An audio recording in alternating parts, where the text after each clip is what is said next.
नमस्कार विद्यार्थी मित्रांनो, मी अनुप नागपुरे आणि तुमचं स्वागत करतोय आपल्या या MCQ मॅरेथॉन सिरीज मध्ये. आजपासून आपण चालू करतोय एन्व्हायरमेंटल प्रोटेक्शन ऍक्ट वरचे सर्वच्या सर्व MCQ. म्हणजे पुढच्या येणाऱ्या 2 व्हिडिओज मध्ये किंवा 3 व्हिडिओज मध्ये आपण एन्व्हायरमेंटल प्रोटेक्शन ऍक्ट जो काही अपडेटेड पार्ट आहे, जे काही 23-24 चे नवीन अमेंडमेंट आले आहे ते ऍड करून त्यावरचे सर्वच्या सर्व न्यूमेरिकल MCQ आपण कंप्लीट करणार आहोत. यामध्ये काय की सगळ्यात महत्त्वाचं गोष्ट काय की बरेचशा लोकांनी जुन्या ऍक्ट नुसार तयारी केली असेल तर ती आता आपल्याला बदलायला पाहिजे किंवा त्यानुसार आपल्याला तयारी करायची आहे. 2022 मध्ये या ऍक्टच्या संदर्भात जर बघितलं तर 4 क्वेश्चन्स आले होते. 2018 मध्ये 3 क्वेश्चन बघायला मिळाले होते. म्हणजे 2024-25 मध्ये काहीही केलं तरी 2 किंवा 3 क्वेश्चन अपेक्षित आहे. त्यामुळे याची तयारी करताना तशा पद्धतीने आपण तयारीला सुरुवात करायला पाहिजे. तर मित्रांनो, आपला जो पहिला क्वेश्चन आहे आजचा, which act was enacted in 1986. म्हणजे सुरुवातीला काय की आपण MCQ पॅटर्न वाईज क्वेश्चन घेऊ. MCQ वाईज म्हणजेच काय की जेवढेही डेफिनेशन्स वर पार्ट विचारले जाऊ शकतात, कितीही फिरून कसे उलटे पालटे केले तर कधी किती क्वेश्चन्स तयार होऊ शकतील ते आपण आजच्या पार्ट मध्ये बघूया. टोटल 15 क्वेश्चन आहे. सोबतच बाकीचे क्वेश्चन जे आहे 2022 आणि 2018 मधले ते पण आपण घेणार आहोत. त्यामुळे काय की तुम्हाला आउट ऑफ 15 किती मार्क्स मिळतात ते मला प्लीज तुम्ही क्लिअर करा आणि कमेंट मध्ये सांगत चला. सिंपल आहे. एन्व्हायरमेंटल प्रोटेक्शन ऍक्ट 1986 याचं करेक्ट आन्सर असणार आहे. Okay. What geographical area does the mention act cover? Entire Asia, entire world, whole India, specific region mention in the act. तर तुम्हाला माहित आहे एन्व्हायरमेंटल प्रोटेक्शन ऍक्ट 1986 हा होल इंडियासाठी आहे, पूर्ण भारतासाठी लागू आहे, म्हणून तो होल इंडिया आन्सर करेक्ट येणार. When does the act become effective? तर तुम्हाला माहित आहे की कोणतंही ऍक्ट कधी इफेक्टिव्ह होऊ शकते, कधी तो फोर्स मध्ये येऊ शकते किंवा कोणत्या पद्धतीने त्याला इम्प्लिमेंट केलं जाऊ शकतं. करेक्ट आन्सर काय असणार आहे पटकन सांगा.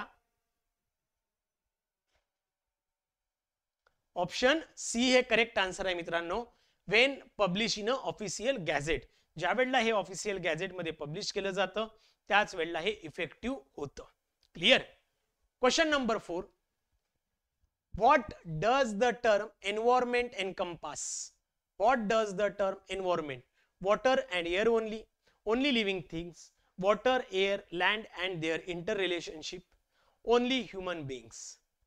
मला माहित आहे यामध्ये तुम्हाला आउट ऑफ आउट म्हणजे जेवढे कमेंट्स तुम्ही बघाल ना आज तर 15 ऑफ 15च बघायला मिळतील. चॅलेंज आहे आपलं. सगळे 15 ऑफ 15 वाले आहेत. सुरुवातीला सांगतोय obviously sea, water, air, land आणि त्यामधलं इंटर रिलेशन म्हणजेच एन्व्हायरमेंट असतं. बरोबर आहे.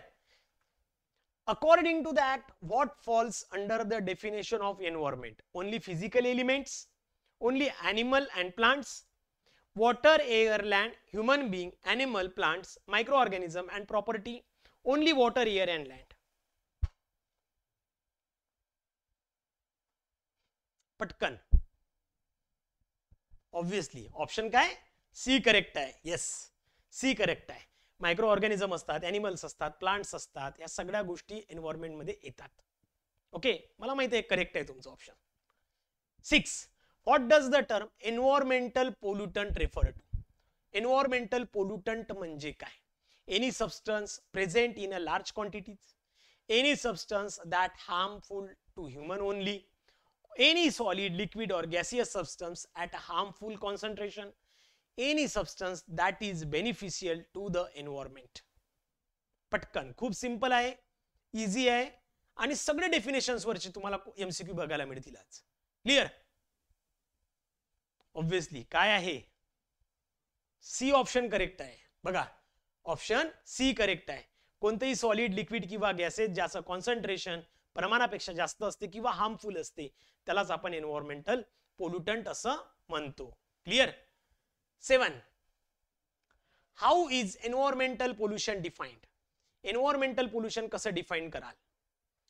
The presence of any substance in the environment, the presence of pollutant in the environment, the presence of chemical in the environment, the presence of hazardous substance only. Environment pollution म्हणजे काय? एकदम easy आहे. बरोबर आहे तुमचा answer. बरे perfect guess करतायत तुम्ही, परफेक्ट गेस करतायत. काय आहे? ऑब्विसली काय आहे? क्वेश्चन नंबर 7 ला बी करेक्ट. कोणत्याही पद्धतीचं पोल्युटंट हे एन्व्हायरमेंट मध्ये प्रेझेंट असणं म्हणजेच पोल्युशन आहे. सो बी करेक्ट येणार. Presence of pollutant in the environment. Clear? Now question number 8. What does handling entail in the contact of substances? Only manufacturing and processing, treatment and transportation, use and destruction. Handling कशाला म्हणतात? What is meant by handling in this contact? Come on fast. Correct choose करताय, correct guess करताय तुम्ही लोक. Exactly all of the above. Manufacturing असू दे, processing असू दे, treatment असू दे, transportation असू दे, त्याचा यूज असू दे किंवा डिस्ट्रक्शन असू दे. ओके, याला आपण हँडलिंग मध्ये बघतो. क्लियर? सो 8 ला D correct. 9. What defines hazardous substance? What defines a hazardous substance? What define hazardous substance?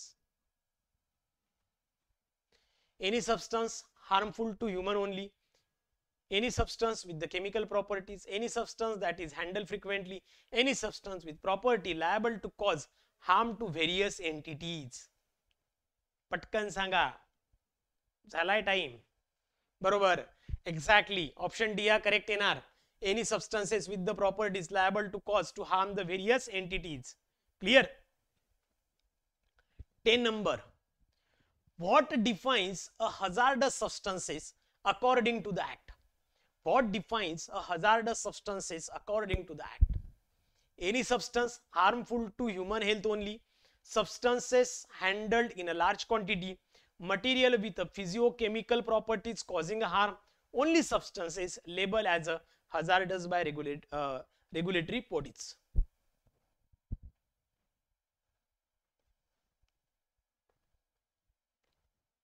Come on, fast. Exactly correct आहे. Any substance harmful to human health only. फक्त human health साठी असणारे बिलकुल ते hazardous substance नसतात, किंवा substance handheld in large quantities म्हणजे काय हजार्डस नाहीये, किंवा ओनली सबस्टन्स ज्याच्यावर लेबल आहे हजार्डस तेच नसते. कोणतेही मटेरियल विथ फिजिओ किंवा केमिकल प्रॉपर्टीज ह्या हार्म ठरवू शकतात किंवा त्याच्यापासून हार्म होऊ शकते, त्याला आपण काय म्हणतो? हजार्डस सबस्टन्स म्हणतो. म्हणून इथे ऑप्शन सी हा करेक्ट येणार. Clear? Now question number 11. What constitutes environmental pollution under the act? पुन्हा एन्व्हायरमेंटल पोल्युशन वर क्वेश्चन आला, पण ऑप्शन्स वेगवेगळे बघायला मिळत आहे. ओके, म्हणजे एखादा क्वेश्चन किती पद्धतीने फिरवला जाऊ शकतो किंवा कोणत्या कोणत्या पद्धतीचे याचं आन्सर असू शकतं ते आपल्याला विचारलं आहे. Presence of any chemical in the environment, introduction of hazardous substances only, any activity detrimental to the environment, specific pollutant released by the industrial process. Pollution आलं की पोल्युटंट हा वर्ड लक्षात ठेवायचं. पोल्युशन आलं की पोल्युटंट वर्ड लक्षात ठेवा. Okay, so specific pollutant जे की रिलीज केले जातात इंडस्ट्रियल पर्पजेस मधनं, त्यालाच आपण काय बोलतो? एन्व्हायरमेंटल पोल्युशन म्हणतोय. Correct? So this is the very much important one. Clear? Now, question number 12. Who possesses the authority to undertake the measures for safeguarding and enhancing environmental quality as per the act? State government, municipal corporation, the central government, the environmental NGOs. Simple आहे.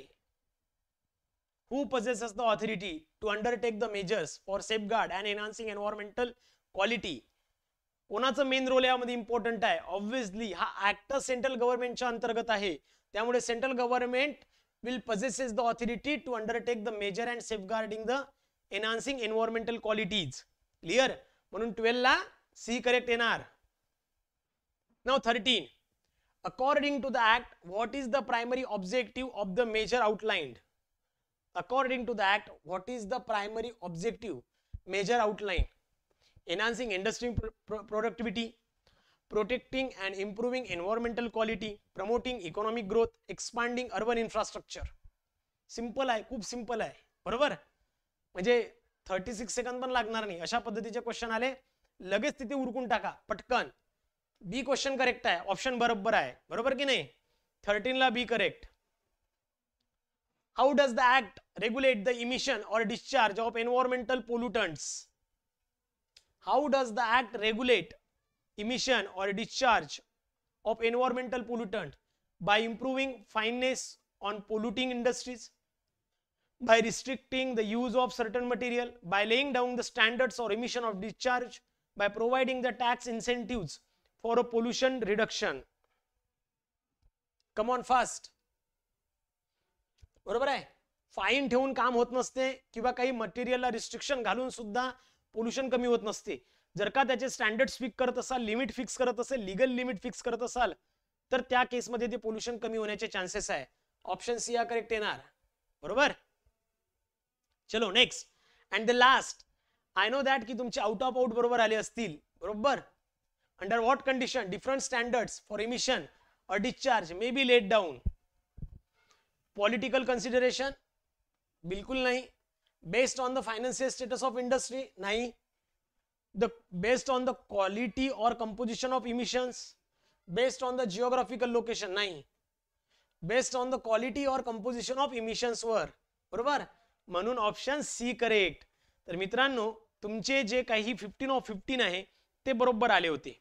त्यानंतरचे जे काही questions आहे जसं की 51 नंबरचा question 22 paper मध्ये, 2022च्या paper मधला 52चा क्वेश्चन, 53चा क्वेश्चन 2022च्या पेपर मधला, एक 59चा क्वेश्चन आहे 2022च्या मधला, 18 मधला 57 नंबर, 91 नंबर आणि 93 नंबर. अशा पद्धतीने जेवढे काही क्वेश्चन्स आहे हे आपल्या PYQ सिरीज मध्ये तुम्हाला बघायला मिळतील, जे की तुम्हाला आपली PYQ सिरीज आपल्या डिस्क्रिप्शन मध्ये मिळेल.